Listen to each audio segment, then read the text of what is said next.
हम कि जो स्पीशीज रिचनेस है, यानी कि बायोडाइवर्सिटी, स्पीशीज रिचनेस का मीनिंग है कि एक जगह पे बहुत तरह की स्पीशीज मिलती है, और बहुत तरह की स्पीशीज का होना ही बोलते हैं क्या, बायोडाइवर्सिटी। तो अब हमें ये बताना है कि जो नेचर है उसके लिए बायोडाइवर्सिटी का होना क्यों जरूरी है, ये इसकी इम्पोर्टेंस क्या है। अब इसका मीनिंग समझने की कोशिश करना कि भाई अर्थ पे जरूरी है कि डिफरेंट वैरायटी ऑफ फ्लावर्स हो, डिफरेंट वैरायटी ऑफ प्लांट्स हो, वैरायटी ऑफ इंसेक्ट हो। ऐसा नहीं हो सकता था कि अर्थ पे सिर्फ एक ही तरह के पेड़ उगा करते, एक ही तरह का सिर्फ कोई एक ही इंसेक्ट रहा करता, कोई यहाँ पे एक ही तरह का जानवर रहा करता और एक ही तरह की यहाँ पे कोई एक बर्ड रहा करती, बात खत्म। यहाँ ये स्पीशीज के रिचनेस बनाना या तरह तरह के स्पीशीज बनाने की जरूरत क्या है, मतलब इससे होगा क्या, फायदा क्या है अर्थ पे इतना सब कुछ बनाने का। तो ऐसा बताते हैं, इकोलॉजिस्ट ऐसा बताते हैं कि अगर अर्थ पे स्पीशीज की रिचनेस होगी, दैट मीन्स कि अगर अर्थ पे वैरायटी ऑफ स्पीशीज मिलेगी कि भाई इस तरह की एक स्पीशीज मिलती है, एक ऐसी मिलती है, एक ऐसी मिलती है, अगर तरह तरह की स्पीशीज मिलेगी ना, तो इससे ना प्रोडक्टिविटी बहुत अच्छी होगी, और जो कम्युनिटी है ना वो स्टेबल कम्युनिटी बन जाएगी।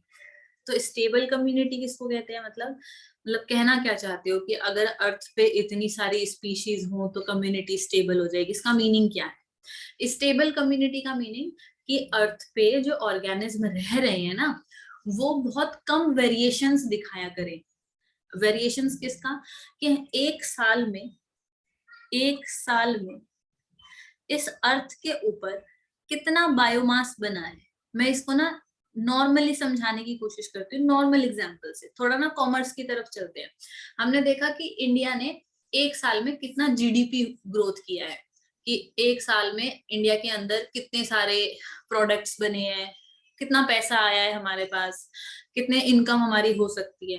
तो हमने उसका अमाउंट लिख लिया, अगले साल हमने फिर से काउंटिंग करी, तो या तो इससे थोड़ा सा ज्यादा होगा, इससे थोड़ा सा ज्यादा हो जाए, या तो इस पहले वाले से थोड़ा सा कम हो।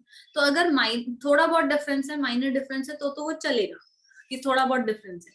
तो हम बोलेंगे कि हाँ इंडिया ना, इंडिया की जो इकोनॉमी है वो स्टेबल है, ना ज्यादा बढ़ रही है ना ज्यादा घट रही है।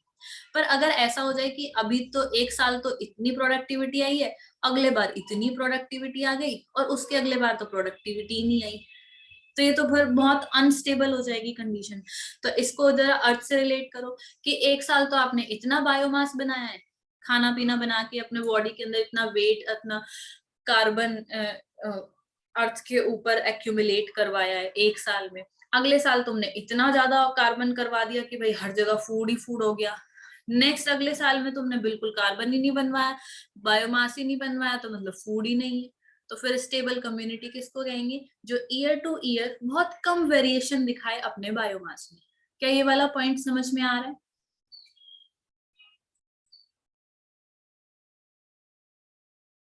यस, क्लियर हो रहा है ये पॉइंट या नहीं हो रहा है? मैम एक बार फिर से बता दो। एक बार फिर से।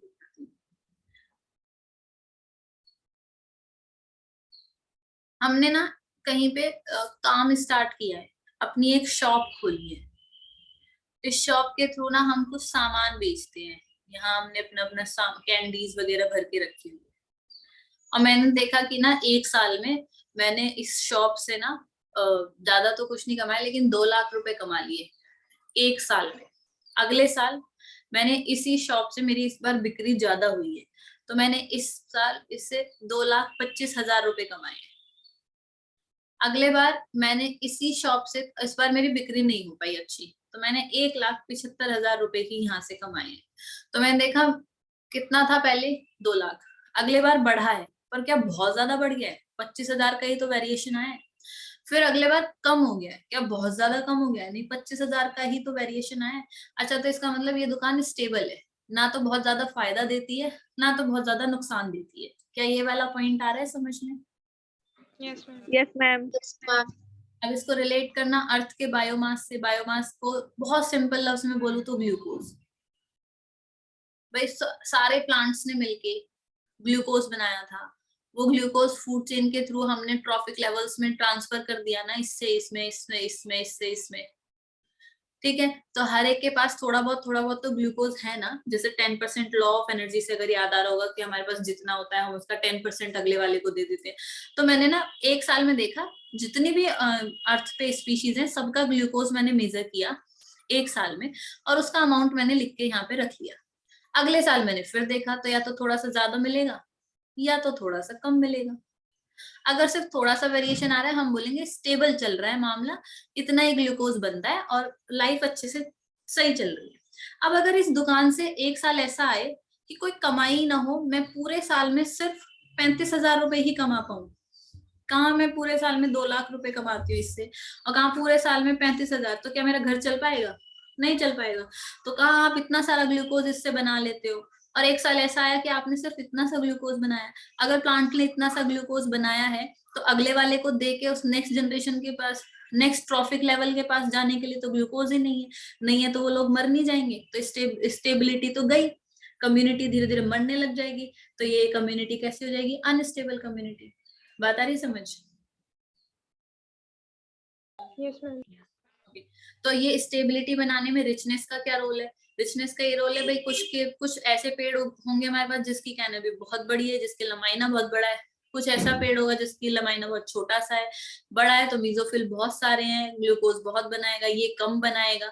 तो अगर इसने कम बनाया होगा, इसने ज्यादा बनाया होगा, दोनों का मिला के नॉर्मल पहुंच जाएगा। क्लियर हो रही है बात? कुछ पेड़ ऐसे होंगे जो ग्लूकोज ज्यादा बना लेते हैं, कुछ पेड़ ऐसे हैं जो कम बनाते हैं, तो उसने जितना कम बनाया होगा उसने उतना ज्यादा बना लिया होगा, दोनों का मिला के काम चल गया। एक सीजन ऐसा आया कि ये जो ज्यादा बनाने वाले हैं ये तो बेचारे कम बना रहे हैं, लेकिन जो कम बनाने वाले हैं ये ज्यादा बना रहे हैं, तो क्या दोनों का मिला के वापस से नॉर्मल पे नहीं पहुंच जाएंगे हम? हो रहा है क्या? Yes ma'am. ओके। तो क्या बोलते हैं इकोलॉजिस्ट कि भाई बायोडायवर्सिटी की जरूरत क्यों है? अगर आपको कम्युनिटी को स्टेबल कम्युनिटी बना के रखना है तो आपके पास अर्थ पे बायोडायवर्सिटी होनी चाहिए। इसका एग्जाम्पल किसने दिया, इसका प्रूफ किसने दिया? एक साइंटिस्ट ने, एक इकोलॉजिस्ट ने जिसका नाम था डेविड टिलमन। डेविड टिलमन ने कुछ प्लॉट्स बनाए, एक प्लॉट ये खरीद लिया, एक प्लॉट ये खरीद लिया, एक प्लॉट ये खरीद लिया, एक प्लॉट ये खरीद लिया।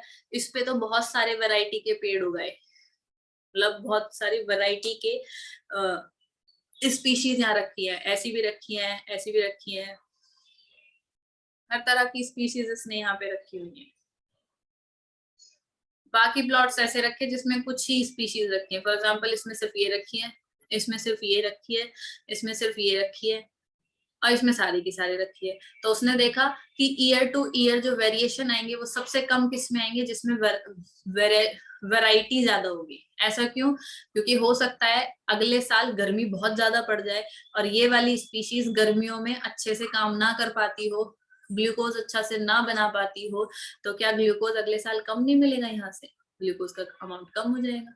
लेकिन यहाँ पे क्या होगा कि ऐसा होगा ना कि अगर ये वाली स्पीशीज हॉट में काम ना करती हो तो ये ज्यादा काम कर लेती हो, इसने जितना ग्लूकोज कम बनाया होगा उसने उतना ही ज्यादा बना दिया होगा, दोनों का मिला के वापस से नॉर्मल नहीं पहुंच गया।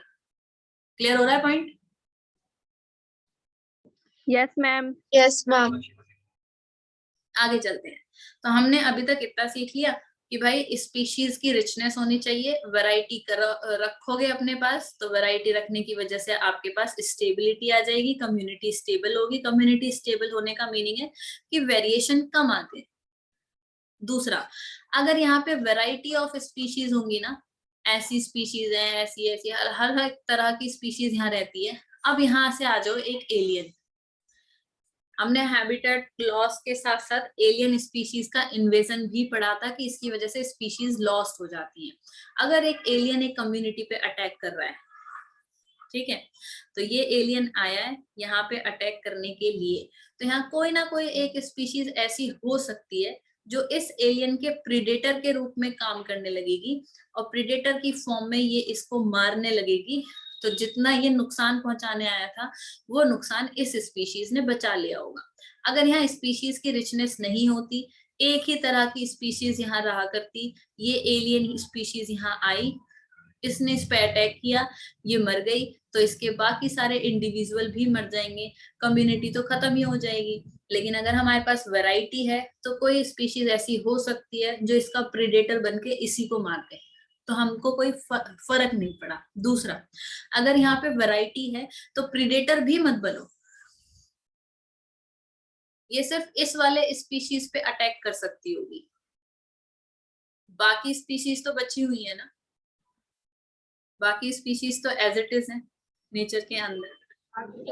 मैम हमारी हिंदी की क्लास है। 12:45। टाइम हो गया। Yes ma'am.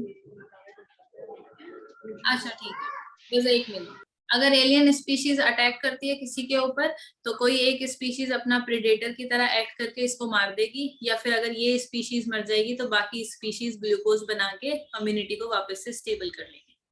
ये पॉइंट क्लियर हो गया? Yes ma'am.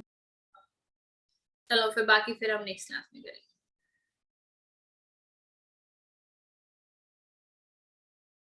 Good afternoon everyone.